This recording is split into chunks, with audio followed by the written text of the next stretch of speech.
The shorter your sleep, the shorter your life.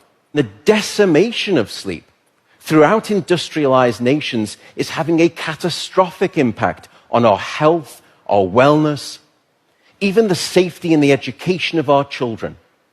It's a silent sleep loss epidemic, and it is fast becoming one of the greatest public health challenges that we face in the 21st century.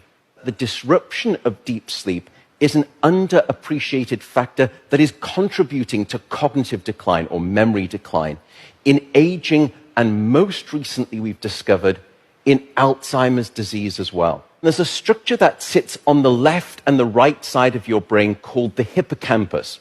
It's very good at receiving new memory files and then holding on to them.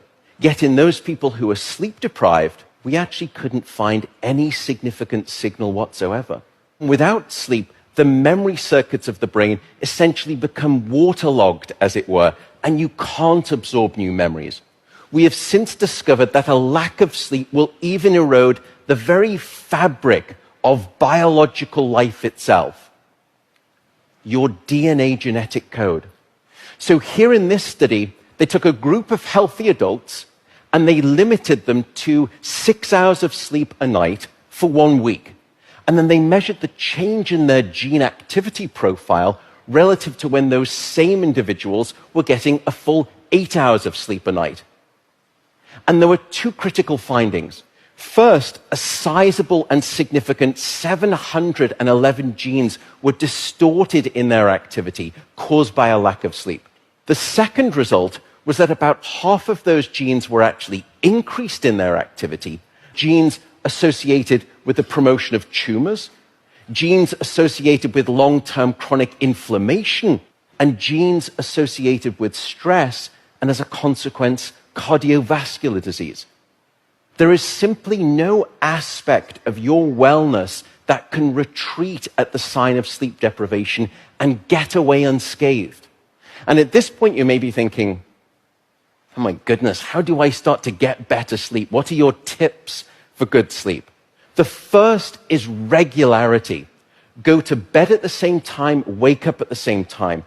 No matter whether it's the weekday or the weekend, regularity is king, and it will anchor your sleep and improve the quantity and the quality of that sleep. The second is keep it cool. Your body needs to drop its core temperature by about 2 to 3 degrees Fahrenheit to initiate sleep and then to stay asleep. And it's the reason you will always find it easier to fall asleep in a room that's too cold than too hot. So aim for a bedroom temperature of around 65 degrees or about 18 degrees Celsius. That's going to be optimal for the sleep of most people. Sleep, unfortunately, is not an optional lifestyle luxury. Sleep is a non-negotiable biological necessity. It is your life support system. And with that soapbox rant over, I will simply say good night, good luck, and above all, I do hope you sleep well.